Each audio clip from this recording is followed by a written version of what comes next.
Teman-teman Brodari, ketemu lagi. Kali ini kita akan melanjutkan materi yang sebelumnya pernah saya post, yaitu berapa besaran bagi hasil usaha jika modalnya didapatkan dari teman, saudara, atau dari rekan kenalan kita.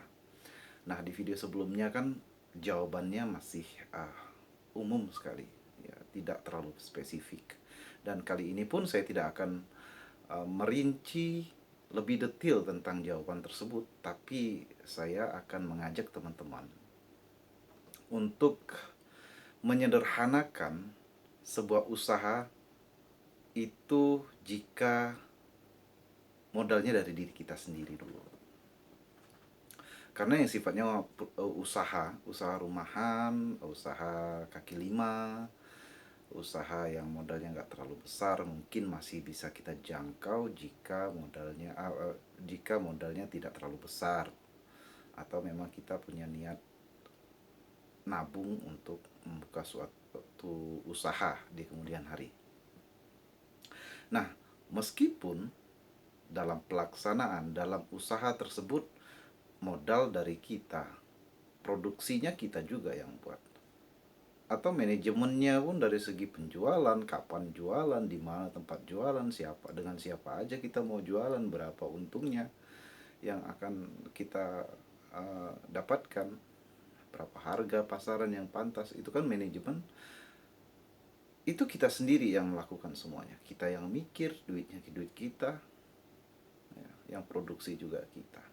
tetap tetap Tetapnya itu gini, tetap hasil usaha itu dibagi berdasarkan elemen-elemen penting tersebut, ya, tidak lebih dari 30%. Duitnya dari kita, modalnya dari kita, ya kembalikan itu 30% bagi hasil ke usaha. Jadi gini, saya ingin mengumpamakan diri saya sendiri. Misalnya ingin membuka suatu usaha gorengan yang simple saja, karena mudah dibayangkan, karena di setiap tempat di Indonesia ini di mana yang nggak ada gorengan kan, jadi mudah dibayangin. Buka gorengan itu, uh, saya tahu gimana produksinya, beli bahan bakunya di mana, bikin peralatannya, gerobaknya di mana, beli pancinya, berapa harganya, saya sudah estimate semuanya. Modal hariannya berapa, saya sudah rincikan semuanya. Bagaimana memanajemennya, di mana lokasi jualannya, target marketnya itu siapa aja, ya, ya, berdasarkan jalan yang dilalui, berapa banyak kendaraan yang lewat dan sebagainya. Itu sudah saya tahu pasti, saya sudah perincikan, saya sudah perhitungkan. Nah, perlu modal. Usaha gorengan yang saya ingin buka ini adalah 10 juta. Kebetulan saya nggak perlu orang lain. Ini misalnya ya, saya punya uang di tabungan 10 juta, karena memang modalnya 10 juta. Saya sudah perincikan semua tadi, modalnya 10 juta, saya ada uang tersebut. Dalam perjalanannya, usaha ini berjalan dengan pelaksana ya saya sendiri, mulai dari beli bahan baku harian dia, produksi harian dia, yang jualan saya, yang ngatur berapa besaran gaji saya per hari di situ ya saya. Mau cari lokasi di mana yang lebih murah, lapaknya, sewa tempatnya, atau bayar penitipan gerobaknya ya saya. Saya sudah tahu semua itu.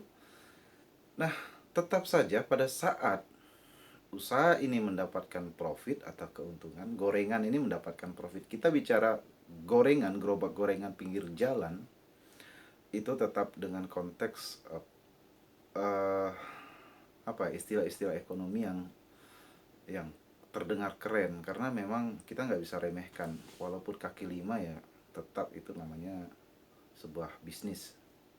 Jadi saat gorengan ini mendapatkan profit, keuntungan per hari, diakumulasikan dalam per bulan misalnya. Modal 10 juta tadi, setiap hari saya mendapatkan keuntungan bersih katakanlah 100.000 atau 200.000. Kita ambilnya 200.000 lah dalam satu hari keuntungan bersih ya. Atau satu bulan misalnya 9 juta keuntungan kotor, setelah dipotong biaya listrik, biaya penitipan gerobak, biaya sewa lapak, biaya kebersihan, keamanan, dan sebagainya. Ya.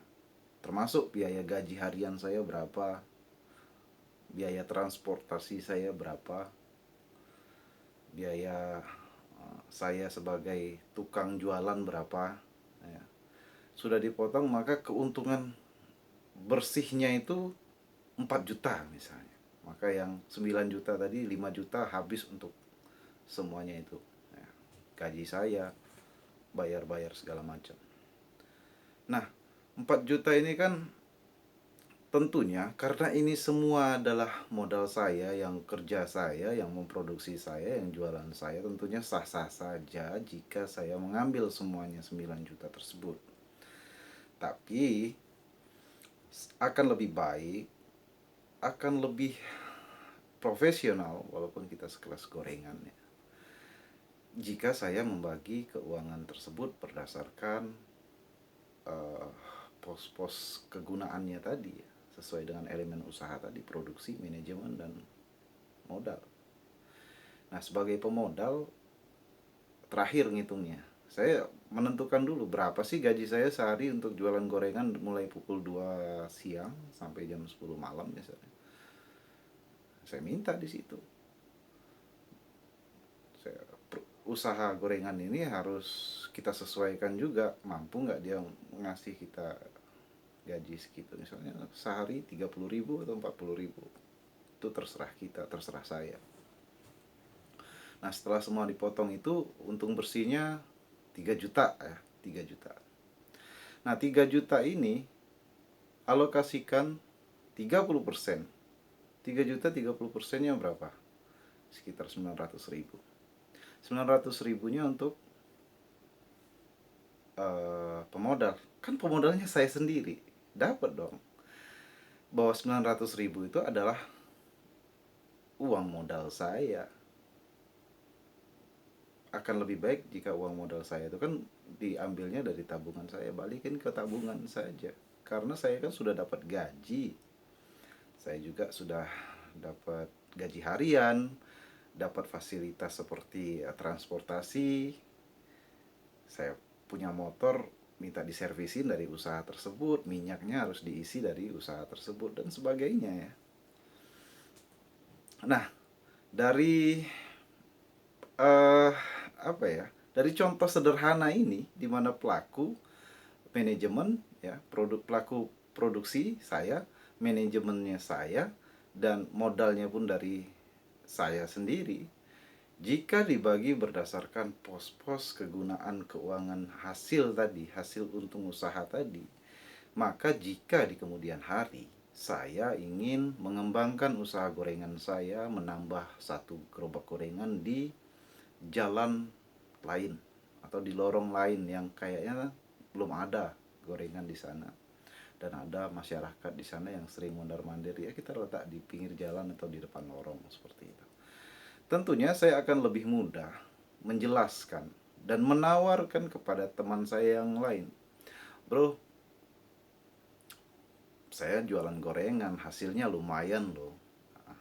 Berdasarkan perhitungan saya, perincian saya yang selalu saya catat, yang selalu saya dokumentasikan dalam sebuah catatan, lumayan saya bisa menggaji diri saya sendiri. Saya juga modalnya dari saya juga dapat untung. Mau join nggak? Gitu. Mau invest nggak? Untuk modal pengembangan usaha ini dapat gerobak satu lagi. Modalnya sekian. Jadi pelaksananya orang lain gitu. Nggak mungkin saya menawarkan teman untuk investasi di usaha gorengan terus saya yang jadi pelaksana di dua tempat, kan nggak mungkin.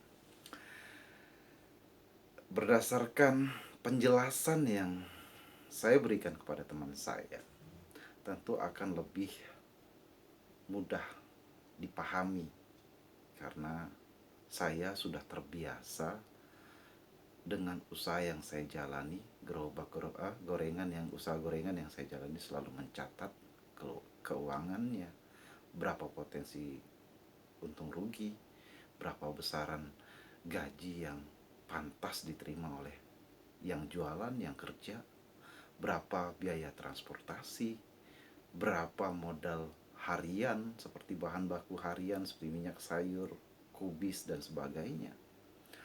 Maka jika kita tawarkan ke teman, kan teman lebih aware gitu ya, lebih tertarik lah, lebih interest maksudnya.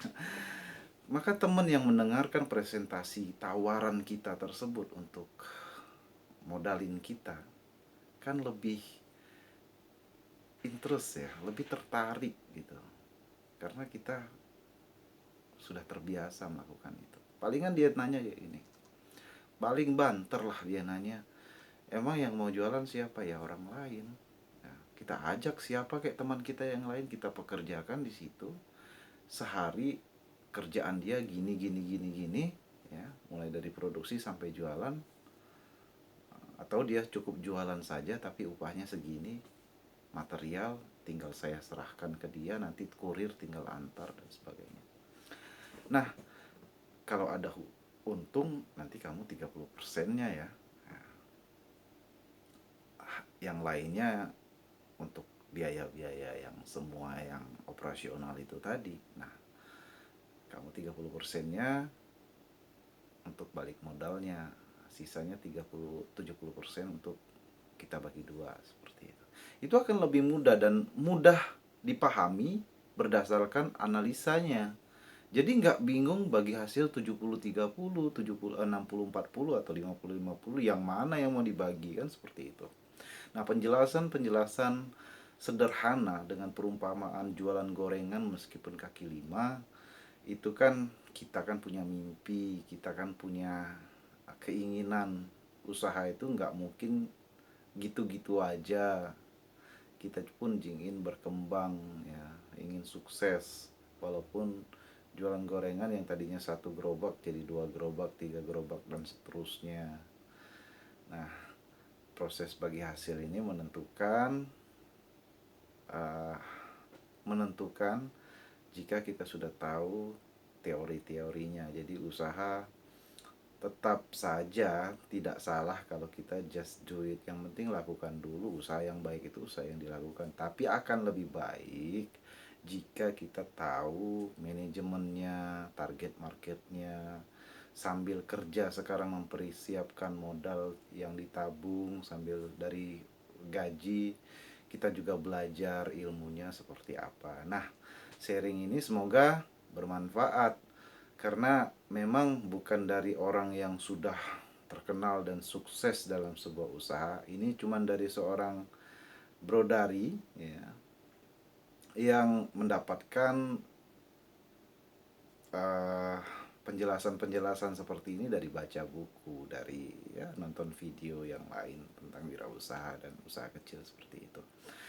Daripada saya simpan sendiri nantinya lupa, hilang, kan belum dipraktekkan juga. Lebih baik saya gunakan YouTube ini sebagai media dokumentasi, pembelajaran dan pemahaman saya, dan mungkin dibutuhkan oleh teman-teman dan bisa dilaksanakan secepat mungkin. Dan ya, bermanfaat lah, semoga bermanfaat. Terima kasih sudah menonton sampai selesai. Semoga bisa bertemu lagi di video selanjutnya yang tentunya lebih menarik. Jika ingin tetap menjaga kebersamaan kita, ya, tekan saja tombol subscribe-nya. Jika video ini bermanfaat, silahkan like dan berikan komentar. Namun jika dipandang video ini biasa-biasa saja, tetap jangan berhenti mencari tahu, menambah wawasan, keilmuan dengan melihat video-video lain yang lebih bermutu, karena banyak sekali, saya yakin itu. Terima kasih, sampai jumpa.